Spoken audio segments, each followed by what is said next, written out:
clinging to me tighter than you ever have. I got sunshine on a cloud. And I used to work for Pop Gordy, Barry's father. And physically labor, I have built Motown with my hands. Yeah. David Ruffin, one of the most talented singers of the Temptations, faced such a tragic life and early death. How did his life take such a dark turn? From issues with drug addiction, to conflicts with the band, and to violently abusing his partners. David faced a lot. And when you are a group, you have to move and think as one unit. You cannot have five guys going, 5 different directions. But where did it all go wrong for a man with so much talent? And what led to his untimely death? Let's find out. Me and Marvin used to pack records for Anna Records. My first record was on Vega Records with Tommy Smalls. Marvin Gaye, one of Motown's biggest stars, once said David Ruffin of the Temptations had a voice even more powerful than his. It might surprise you, but Gaye admired Ruffin's deep, soul-stirring sound. David Ruffin wasn't just a singer, he was a performer who poured his heart into every note. Starting from his roots. Sunshine, blue skies, please go away. David Ruffin was born on January 18, 1941, in a small rural area called Wynot, Mississippi. This was a quiet place. His birth name was Davis Eli Ruffin, and he grew up in a family with strong values and a love for music. His father, Eli Ruffin, was a Baptist minister, and his mother, Ophelia, worked from home. David was one of 4 siblings. He had 2 brothers, Quincy and Jimmy, and a sister named Rita Mae. Another sister, Rosine, passed away shortly after birth, which was a sad moment for the family. David's family had deep roots in the South. His father worked as a truck driver at lumber mills around the area. Growing up, David faced a tough childhood. His father, Eli, was known for being very strict. Eli sometimes used hard discipline to raise his children, which was common for some families at that time, but was also very challenging for David. Sadly, David's mother, Ophelia, passed away 10 months after his birth due to childbirth complications. This loss was very hard for the family, but Eli later remarried a woman named Earlene, who was a school teacher in 1942. Music was always a big part of David's life. His father and stepmother led a family gospel group that traveled to different places to sing. His father was reportedly an abusive man who made David and his siblings perform at churches as a singing group, and while his older siblings allegedly suffered physical abuse at the hands of the family patriarch. David and his brother Jimmy, later a successful solo singer in his own right, endeared themselves to their father through their vocal skills.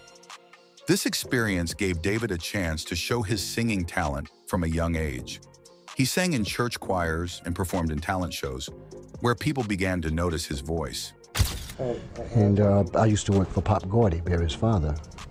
And physically labor, I have built Motown with my hands. Yeah. When David Ruffin was just 14 years old, he left home with big dreams.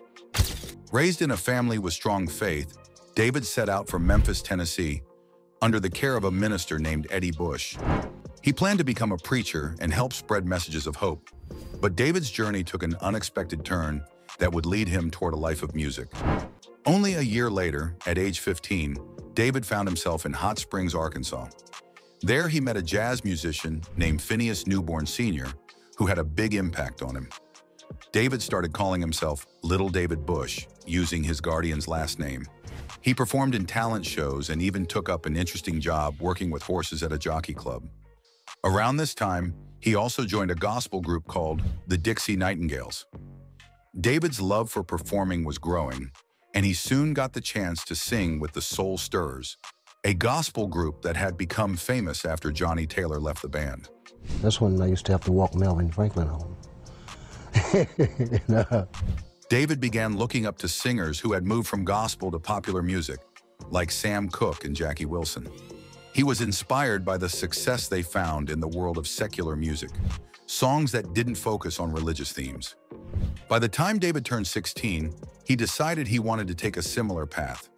With the help of Eddie Bush and his wife, Dorothy Helen, David moved to Detroit, Michigan, where his older brother Jimmy was already working both in music and at the Ford Motor Company. Detroit was a busy city full of opportunities, especially in music.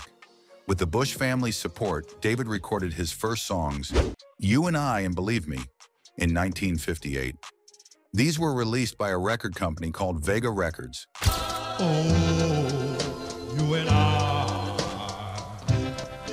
David used the stage name Little David Bush for these early records, proudly adopting his guardian's last name. He later said that during this time, he was experimenting with a style that was softer and more like the pop and R&B sounds popular in the late 1950s. In 1957, David had an important encounter with Berry Gordy Jr., a young songwriter who dreamed of starting his own music label. Berry's father had a contracting business and hired David to help build a studio that would later be called Hitsville, USA, the home of Motown Records. David was helping to build the very place that would change music history. Around the same time, David's brother Jimmy joined Tamla's Miracle Records, one of Berry Gordy's first record labels. And Berry started Motown, and Billy Davis and Anna Gordy was Anna Records. David wasn't alone in his music journey in Detroit. He became friends with Marvin Gaye. David learned a lot from Marvin while working at Anna Records, a label run by Berry Gordy's sister, Gwen Gordy Fuqua, and her partner, Billy Davis. David and Marvin supported each other as they navigated the music world. In a later interview, Gwen Gordy Fuqua shared her memories of David and praised his work ethic.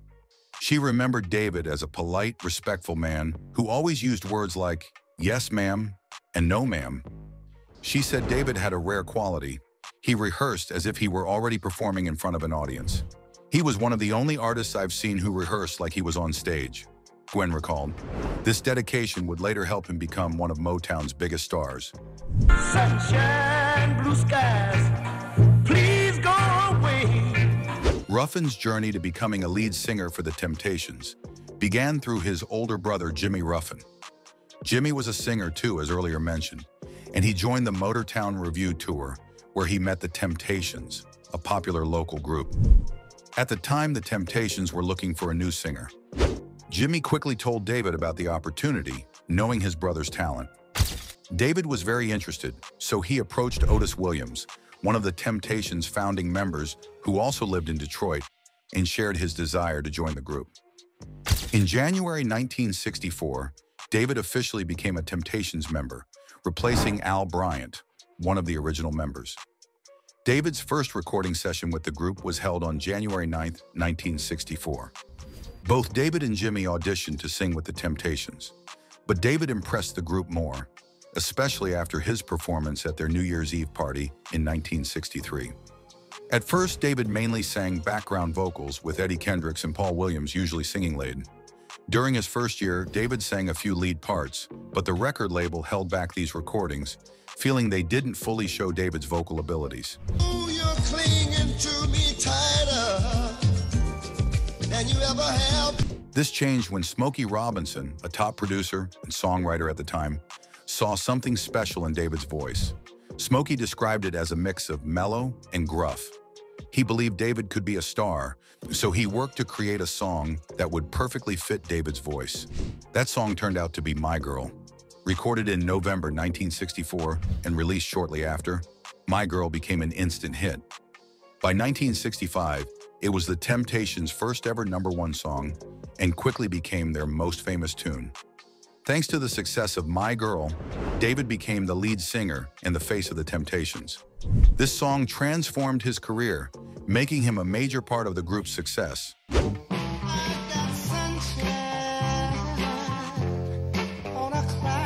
Okay, my question is to Otis. Why was David Ruffin fired from the Temptations?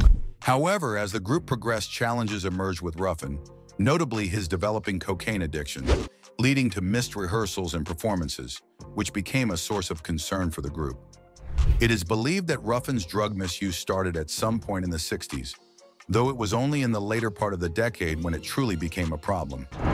Ruffin first entered drug rehabilitation in 1967. He was getting high so much. The man was a walking skeleton, Ruffin's friend Linster Butch Merle told a source, looking back on the singer's later years and how he had yet to kick his drug habit. Speaking to the same outlet, Daryl Hall of Hall & Oates shared his experiences working with Ruffin in the 1980s and sadly acknowledged that at the time, the musician was hanging with a bad crew of people who enabled his use of illicit substances. In the wake of the Supremes' name changed to Diana Ross and the Supremes in early 1967, Ruffin aspired to assume a central role within the Temptations, akin to Diana Ross's prominence in her group. Consequently, he insisted on a change to the group name, proposing David Ruffin and the Temptations. This proposition sparked disagreements between Ruffin and the de facto leader, Otis Williams. Well, you see, when we first started out, we made a vow that we would not change, because we had heard about Frankie Lyman leaving the Teenagers and Tony Williams leaving the Platters, so we made a vow. Beyond matters of ego, Ruffin delved into the Temptations' financial affairs, seeking a thorough accounting of the group's finances. This financial inquiry exacerbated tensions between Ruffin and Motown founder Berry Gordy. The breaking point occurred when Ruffin, prioritizing attendance at a performance by his new girlfriend, Barbara Gail Martin, over a scheduled Temptations concert in Cleveland, Ohio. And when you are a group, you have to move and think as one unit. You cannot have 5 guys going, 5 different directions. This prompted the group to terminate Ruffin's association with the Temptations. But it's one thing to hold true to that vow once, you start to make huge amounts of money and doors open up to you that once would never. And, you're getting all kind of adulation, and success can act as a very strong aphrodisiac. Dennis Edwards, a former member of the Contours and a prior acquaintance of Ruffin and the group, assumed Ruffin's role. Though Ruffin himself personally encouraged Edwards to take his place, Ruffin began turning up unannounced at Temptations concerts during Edwards' first few dates with the group. When the group started to perform a Ruffin-era song such as My Girl or Ain't Too Proud to Beg, Ruffin would suddenly walk onto the stage, take the microphone from Edwards' hands and steal the show, embarrassing the group but entertaining the fans. While initially considering a second chance for Ruffin due to his pleas and the audience's admiration, the Temptations ultimately decided to retain Edwards when Ruffin arrived late for his scheduled return show in Gaithersburg, Maryland. Ruffin encountered legal issues when he was arrested during a birthday celebration in Memphis. The charges included disorderly conduct stemming from his alleged refusal to comply with requests to vacate the premises. It was reported that Ruffin had purportedly made threats against certain police officers and their families during transport to jail. Ruffin, however, denied making threats and was released on his own recognizance. Ruffin faced financial and legal consequences as he was charged $5,000 and sentenced to 6 months in a low-security prison in Terre Haute, Indiana, for failure to pay taxes totaling over $310,000, spanning the years 1975 to 1977. He served 4 months and was granted early release for good behavior. On May 19, 1986, Ruffin entered a plea of no contest to a charge of receiving and concealing stolen property valued at less than $100, specifically a Colt .32 caliber handgun. The accompanying charges of assault and battery, as well as receiving stolen property valued at more than $100, were dropped. He received a fine of $50 plus $100 in court costs. Ruffin faced further legal complications when he spent a night in jail following an arrest in Detroit during a raid. The charges included cocaine possession with intent to distribute less than 20 grams. Although found not guilty of possession, he was convicted of using the drug. Subsequently, Ruffin received a sentence of 2 years probation and 50 days of community service. In 1989, due to repeated probation violations, he was ordered to undergo drug rehabilitation and successfully completed a 28-day treatment program at the Ariba Casriel Institute in New York. In the band biography Temptations, Otis Williams wrote about the last time he saw Ruffin alive, which was at a Las Vegas concert just a few months before his death. David came backstage to see us after the show, and while I had known David as a drug user since the late 1960s, I didn't recall ever seeing him look so bad. Williams remembered. The drugs left him looking sunken and emaciated. Williams would later explain that he knew right then and there that Ruffin's days were most likely numbered, given his poor physical shape at the time he was catching up with his former bandmate. David's life was filled with ups and downs, especially when it came to relationships, children, and domestic abuse. David got married for the first time to Sandra Barnes. Together, they had 3 daughters, Cheryl, Nedra, and Kimberly. Family life seemed good, but like many relationships, it faced challenges. David later became a father again with his long-term girlfriend, Jenna Sapia. They had a son named David E. Sapia, but David Ruffin changed his name to David Ely Ruffin, Jr. This change was a way for him to connect more with his son. For many years, David, Jenna, and their son lived together, forming a family unit, even without a formal marriage. David married Joy Hamilton. This marriage was also rocky. Joy would later face struggles because of David's behavior. After David passed away, Jenna added Ruffin to her name to honor their relationship and keep a connection with their son. In 2003, she wrote a memoir titled A Memoir, David Ruffin, My Temptation. In this book, she opened up about David's unfaithfulness and his abusive behavior toward her. David also had a high-profile relationship with Tammy Terrell, a talented singer who joined the Motortown Revue. Their relationship was passionate but troubled. David even proposed to Tammy, but things took a turn when she announced their engagement on stage, only to discover that he was still married to someone else. As David struggled with drug abuse, his behavior became more violent. This led to Tammy ending their relationship after a serious incident where David hit her in the head with his motorcycle helmet. Tammy had suffered from migraines since she was a child. In an interview with Ebony magazine, she mentioned that her relationship with David made her headaches worse. Sadly, Tammy died from a brain tumor in 1970, and many believe her difficult relationship with David played a part in her health struggles. Ooh, you're clinging to me tighter than you ever have. Back to his music career. After some struggles with Motown Records, the label he was with, he took legal action against them.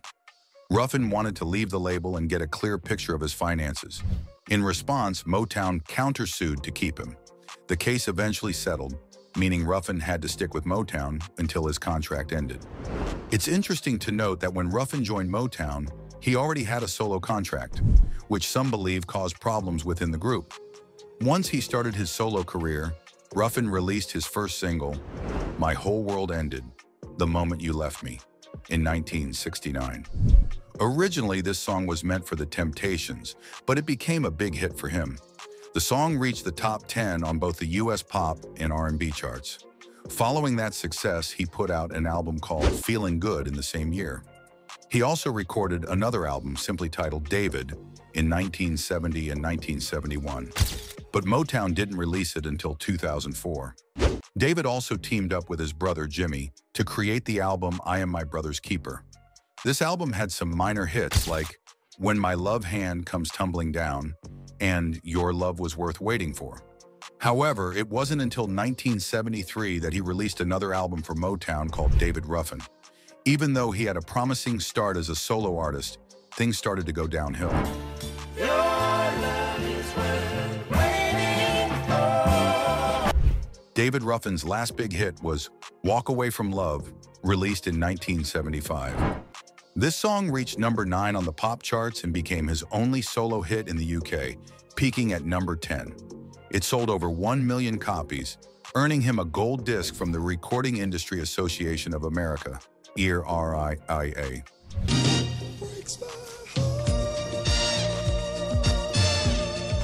After leaving Motown, Ruffin signed with Warner Brothers Records and released 2 albums, So Soon We Change and Gentleman Ruffin. Later on, he joined forces with his old friend Eddie Kendricks, who was also from the Temptations. They had some fun together and even recorded music. Later on, Ruffin and Kendricks returned to the Temptations to record an album called Reunion and went on tour. They had a hit song called Standing on the Top, produced by Rick James. Sadly, the tour didn't last long because Ruffin missed shows due to his drug problems. This led to his dismissal from the group for the second and final time, along with Kendricks. Ruffin and Kendricks formed a duo and started touring together. They even performed at the reopening of the Apollo Theater in New York with the famous group Hall & Oates. Their live performance was successful and became an album. They also performed at Live Aid where they sang some Temptations hits.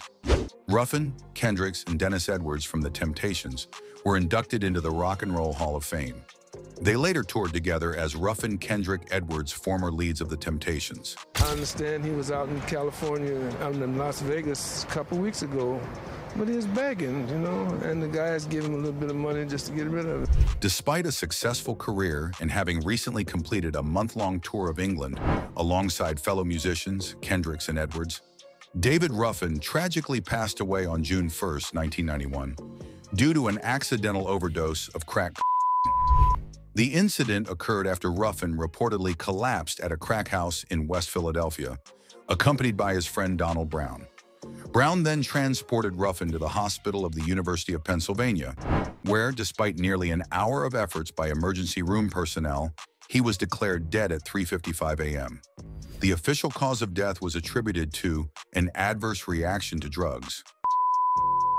According to reports from the Associated Press, Ruffin and a man named William Nowell had allegedly shared 10 vials of crack cocaine inside Nowell's West Philadelphia residence in the hours leading up to his death. While the authorities ruled the cause of death as accidental, Ruffin's family and friends expressed suspicions of foul play, citing the disappearance of a money belt containing $40,000 from his person. Notably, Ruffin's then-girlfriend, Diane Showers, conveyed that she was not surprised by his passing. By the time of his death, David Ruffin was living in Philadelphia with his girlfriend, Diane Showers. Diane had met David at the age of 14 when she was just a young fan of his music. She remarked, "When David had a lot of money, he would be able to do things that he wanted to do." He had all kind of extremes. Good guy, believe me, excellent guy when he wasn't in one of those extremes. The funeral service for David Ruffin took place at New Bethel Baptist Church in Detroit, where surviving members of the Temptations performed My Girl. Esteemed artists Stevie Wonder and Aretha Franklin also lent their voices in tribute during the ceremony. While Michael Jackson generously offered to cover the funeral expenses, he did not attend the service.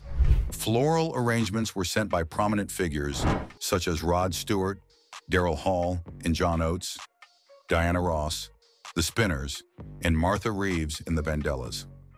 David Ruffin's final resting place is in Section 3 at Woodlawn Cemetery in Detroit.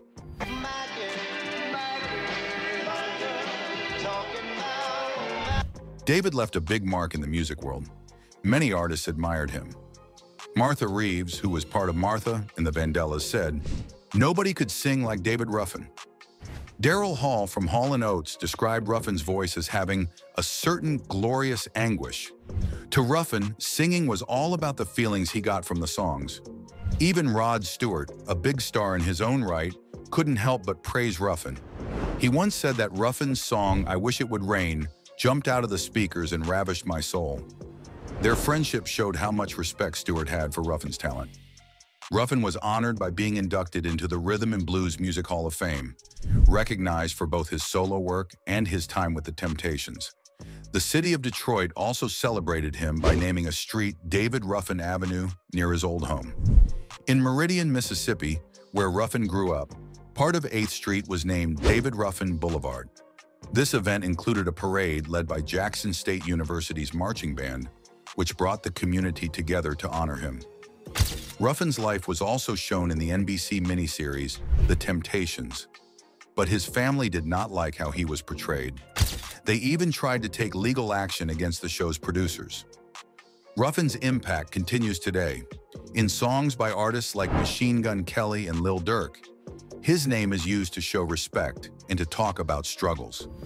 His unique and emotional voice made him one of the 100 greatest singers of all time, and he was inducted into the Rock and Roll Hall of Fame in 1989. David Ruffin's legacy lives on through his music and the many lives he touched.